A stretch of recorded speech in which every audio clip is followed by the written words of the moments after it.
Warmdown Pod with Jose and Saucy.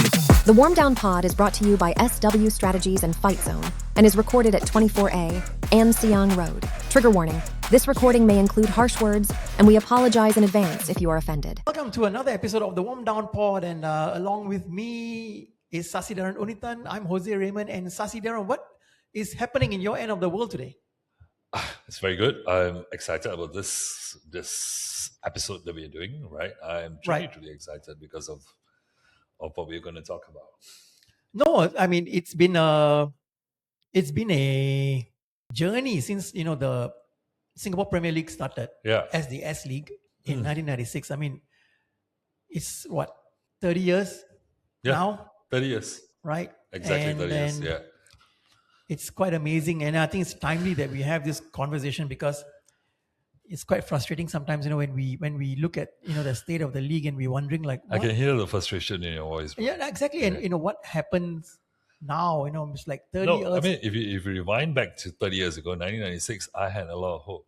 Yeah, right? Precisely. I mean, I was at the opening. I'm not sure. Were you at the opening ceremony? Yeah. When I was watching it. Former Prime Minister Goh Chok Tong, basically, I was there. Yeah. I was a journalist then, and I was actually there at the launch. So there's vested interest in wanting to see it succeed. It was like emotions was also high. It was our own league. We came out in Malaysia Cup. Yeah. And we don't come out. We got kicked out. We got kicked out. Yes. And that's the right thing to do. It's good that we got kicked out. Seriously, Yeah. And I agree, in 1995, we were kicked out after winning the double in 1994. In 1995, the national team, or the team which was supposed to be playing the Malaysia Cup, ended up playing in the National Football League for 1 year to prepare for the SEA Games, and also as the FAS and the authorities decided, figured out what to do and how to get everything started. And I remember the 1996, right? They divided the national team players, correct? Yes, so there was almost like a draft, and you could only no one single team could actually have all the national players. I think that was bloody exciting, right? It was like we could do so many things with it, right? Yeah, Nasri joined Sembawang Rangers in the first year, remember? So and that was like trying to have a level playing field. Yeah, correct. Right? Here's the point: 1996, Singapore's population was 3.6 million. There were 8 teams in the Premier League. Yeah, in the S.League. Today, 2026. We have a population of 6 over million. We've got 8 teams in the Singapore Premier League. In the Singapore Premier League. What the hell is going Insane, on? Isn't it? Right. Population doubles, and we don't even have enough teams now. No, according to the Football Association, that's enough. 8 teams are enough. Yeah. But how are our players actually going to be having enough opportunities to play when there's only 8 teams? Yeah. And then it's not enough a viable league, right? 7 foreign players who can take to the field at any given time when a match starts. That leaves 4 spots for local players to play. Exactly. So Aaron was talking to me about it at a training session, right? At one of the NDC training sessions, and Aaron was saying, Singapore football where got future, right? Only 28 players can play like that. Yeah. Right? The whole league, right? You 4 times 8, 32, right? Yeah. Only 32 players can play. Yeah. Right? No, he's counted 28 because that time when he was talking to me, Albrecht Nikata was so insane in the sense that our players don't get playing time. So generation after generation, every year there is a national age group that goes in, but the chances are so minimal because out of every age group, only a few will make it, and out of that few, you still got to compete for the big. That bunch of 4 players, right? So and in order to rub salt into the wounds, right? It's exactly your point. There's insufficient opportunities. Yeah. Guess what? Izwan Mahmud, our national number 1, has got to be loaned out from LCS to go and play in the Young Lions, which is supposed to be a developmental side. Yeah. And that developmental side, supposed to be giving opportunities to young players to play and get opportunities to play, has got foreign players as well. Yeah. How does it all make sense? I mean, how does it even all make any kind of sense at all? It really doesn't make sense. And then you've got a coach for Daus Kasim who can't win any matches. There we go again. Every episode I've got to bring it up. Right? I need to time how long you take to say to bring it up. So when Iswan Mahmud got loaned out to Young Lions, my first feeling was, oh no, Yeah. right? He's going to get hammered every Yeah. week, right? Yeah. And no matter how good a goalkeeper he is, you know, for a goalkeeper, your confidence is key, Yeah. right? If you're going to get hammered every week, Yeah. your confidence will take a beating. Yeah. And in the first match he Yeah. came on to play, he only had 25 minutes of playing Oh, time. that was sad. That was sad. You know, Well, okay, it was the rate that was reversed, but how does it all make sense? And I mean, okay, back to this point about the Singapore Premier League, right? So, I mean, we all see it. Okay, like for example, you know, if you actually go to matches and or even if you watch it on TV, you'll realize a couple of things. Stands are not really full. Yeah. Right. Maybe once in a while you have Alliance City Sailors versus Tampines Rovers. You know, you might have a decent crowd. Yeah. But stadiums are never full. Yeah. It's even worse when you have a Tanjong Pagar playing against Young Lions or Tanjong Pagar playing against Balestier. You can actually, if you're watching on TV, you can actually hear the coaches shouting at the players. You can actually hear the players shouting at each other, right? You can literally hear a pin drop in the stadium. And like one of my friends always used to say, right, is this a library, right? Is this a library? It's so fans are not turning up to watch the matches. I mean, isn't that a sign, a clear sign? The thing is, when the league first started, you know, I was young and I was you don't have the kind. I obviously stayed near the Yishun Stadium. Sepang Regis was our thing. You know, we would go in hordes. Neighbors would come down. Hey, you going for tennis match? You know, and they had like very cheap tickets for students at the time. So we were all crowded. There's no way it would be quiet stadium. No way. Right? Now we don't get that. We don't get I would have to give it to LCS because they created a scenario that people wanted to go for the games. Now when you go for an LCS game, you see expats coming in, getting their beers, sitting down watching. Because that club has made it like an event to go and watch the game. You Hospitality, you know, entertainment. There is entertainment. There is a carnival-like atmosphere. There is they've got this group that's cheering them on, right? I don't know how they started that, but my God, they take it on themselves. If you think about it, LCS has been around for 5 years? Yes. Yeah. After they took over from Home United, correct? So they created this. There is a fan group that, you know, I'm sure some of them leading the group have interest in LCS, but they lead it with a passion. Right? No, that's great. I mean, I think, you know, if all clubs could take a leave out of what LCS is doing, it'll be great. But that's not the case, right? We are now in this situation where the league allows 7 foreign players.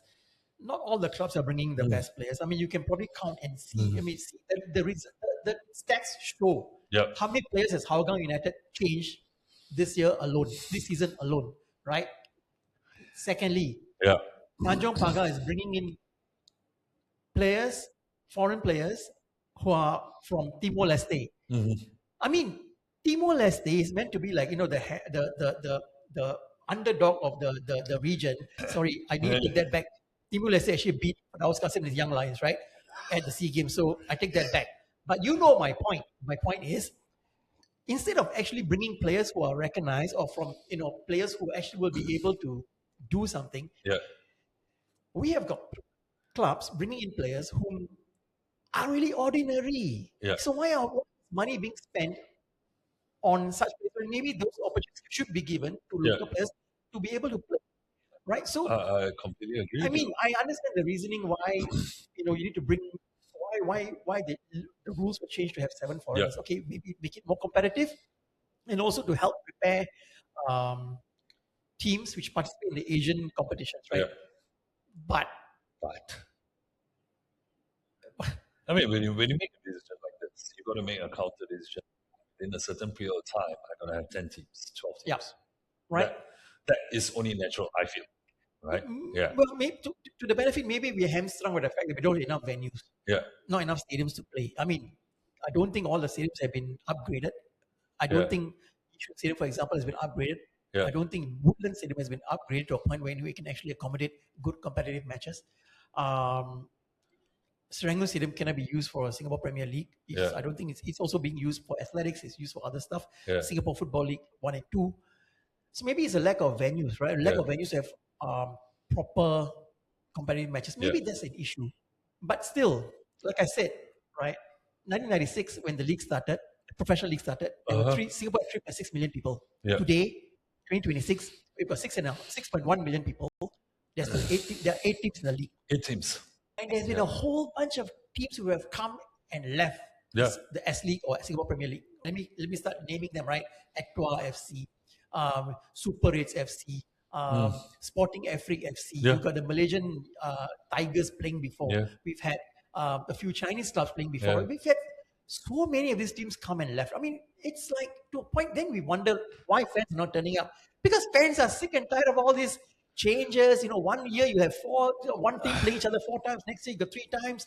So if I ask you right now, do you have a team that you back in the Singapore Premier League? In the Singapore Premier League? I do not have a team which are back in the Singapore Premier League, but I'll take my time to watch as many games as I can. Because, if not, I'm not going to be able to come up content for TMS Go, right? So I got to see what's going on.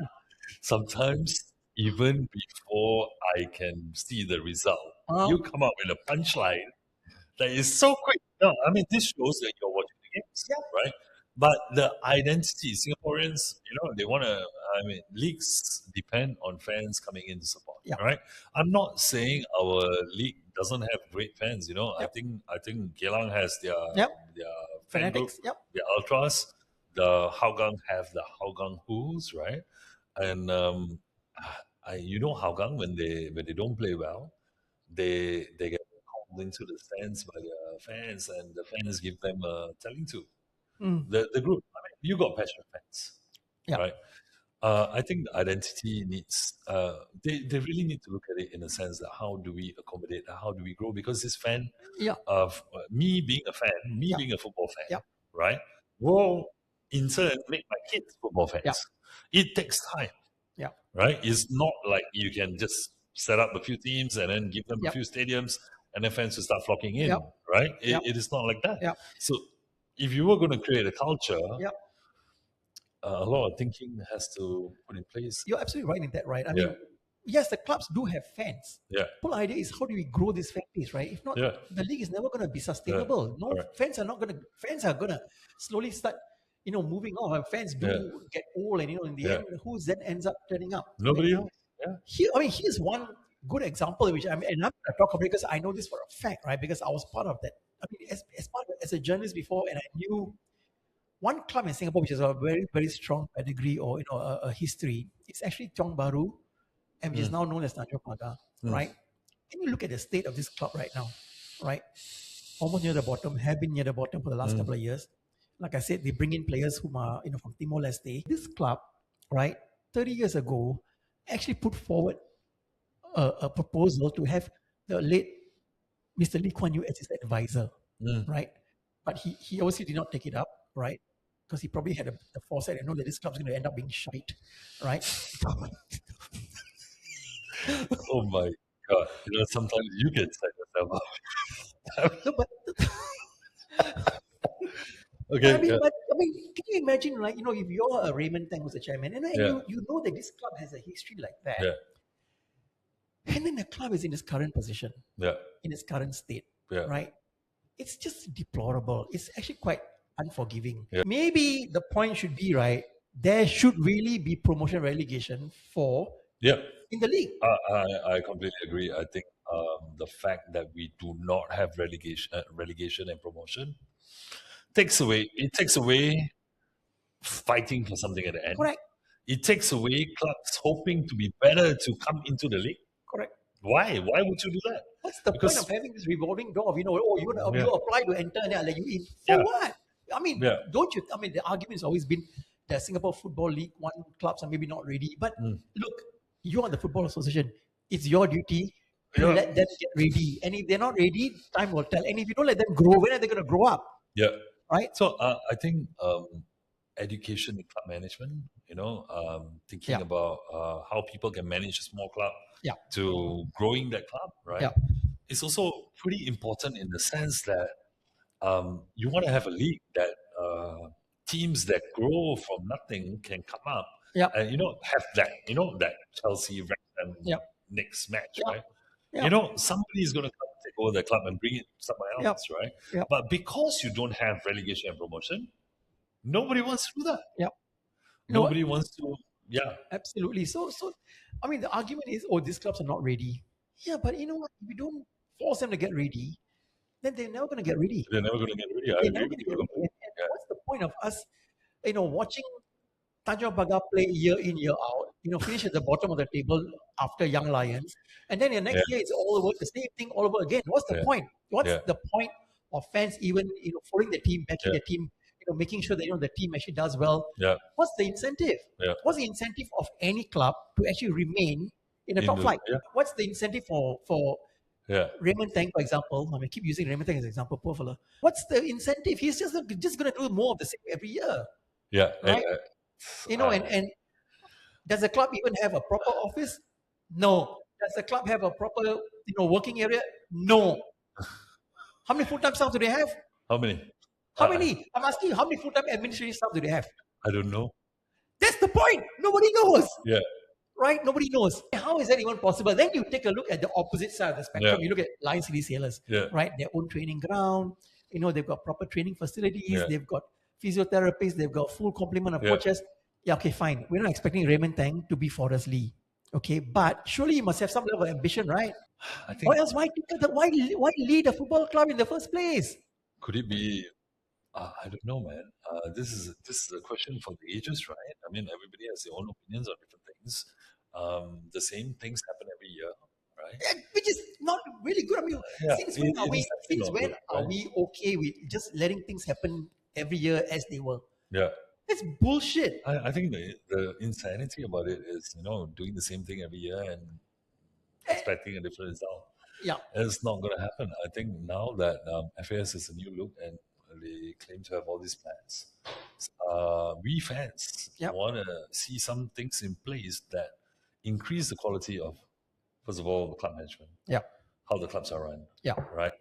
Reaching out to us. Right. With social media, social media algorithms controls what you see. Right. So if you're a fan and you want to go somewhere and get all this news, right? There must be an outlet somewhere that communicates clearly what's happening with each club, right? No, I completely understand that, it's probably due to lack of resources, right? Yeah. But let me put it to you in another way. The onus is on the chairpersons or the leadership of the clubs to find the money and the resources to keep things going or to improve. You just cannot be relying on the handouts every single year. Yeah. So I think if you are going to run a club, it has to be run like a business that is going to expand, grow, and exactly. I mean, engage your if fan you base. find the money, and the club has to. There's have always going to be a way to do ambitions it. Get bigger. Find the money, find pockets of land where you're going to be able to develop, put the investment in, work with the stakeholders.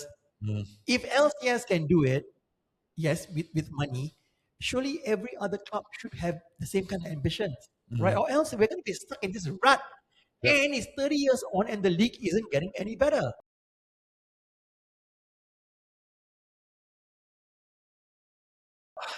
I mean, I think LCS was put in a very...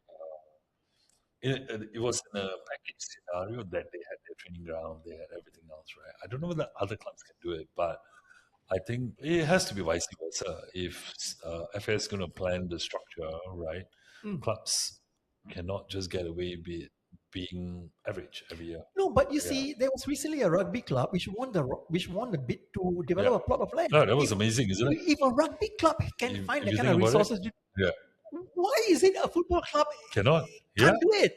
And these football clubs have been around for decades. Yeah. So it's again down to a few things, in my opinion, right? Leadership, know-how, resources. Yeah. These three things, very simple, right? If you know how to do it, you'll be able to do it. Yeah. If you know how to work with your partners to get it done, you can get it done, right? Like I said, if a rugby club can do it, why is it none of our football clubs have done it? I think at the end of the day, when it boils down to leadership, right? Do you really think that Singapore can support the growth of 10 clubs? What's your opinion there? If there are countries in the world with a population of 55,000 and 150,000, making it to the World Cup, almost making it to the World Cup, surely we will have the resources to develop X number of clubs, more clubs, for example. Plus, it's not like as though this country is short of money. There's money floating around in this country, and we are among the richest countries in the world. Okay, we have resources. There are people in this country who will be able to back if you provide them, not asking for a handout. If you bring a business proposition to them, they will listen. My point really is back to those three things. You don't have the leadership, you don't have the vision, you don't have the know-how, right? And that's I think what's lacking. It's a hamstring. That's what's our hamstring. Right. I think our football is being hamstrung by such leadership. Right. I mean, let's now point it back to what has Raymond Tang done for Tanjong Pagar United? What has Bill Ng done for Hougang United? Right? Honestly, what the bloody hell is the Young Lions doing in the SPL when it's a Rojak team with Firdaus Qasim at the helm, a team made up of old Lions, foreign players. What is the point? Right? And then you've got, clubs which are neither here nor there, right? Like a Balestier, right? Has Balestier showed any kind of ambition as well, right? I've also known the leadership for the last 30 years. I mean, to their credit, I think he just wants to balance the books and make sure the club doesn't go into a red. That's also fine, right? But that also shows that you don't have ambition. You're okay with just being that team which plays and doesn't win the championship maybe once in a year, once in a while we finish third, all and good. But that's not ambition. Your fans get shortchanged, right? Is that how we should be treating our fans? I mean, you brought an example of Wrexham, right? Owners bought a club which was in the third, fourth division, and look where they're almost now making it almost there. I know, man. To the Premiership. Right? But you see, if they did not have a system where owners can come in and see a pathway, it would never have happened, right? Exactly. Exactly. So we lack that system. We lack somebody coming in and saying that, oh, you know what, I want to buy a SFL 1 club, I want to build it, I want to have academies, I want to build my own youth system, right? Even our current SYL should be filled with all these different age group clubs, right? I mean, if you look at recently, I just watched highlights of Japan having a high school team, high school selection against their first division youth teams, right? Selection, right? And the high school team selection that you beat that team, right? So if you think about the talent that we can produce, eventually, if every club had an academy, right? Because now, let me tell you, at the youth scene, what happens is when you reach 13, you look for SYL COE club, right? If you don't make it, you look for another one, right? And that's how the talent gets dispersed only among these few clubs, right? So my thought process is, seriously, if you do not have the pathway to grow, nobody's going to pick up, right? The moment you have this pathway, now these club owners have to stand up and say, shit, I got to stay in the top flight, right? I cannot go down to SFL. I can't make my boots. So, I mean, I think everything boils down to affairs deciding, let's have a pathway. Let's have this number of clubs now, right? For us fans, right?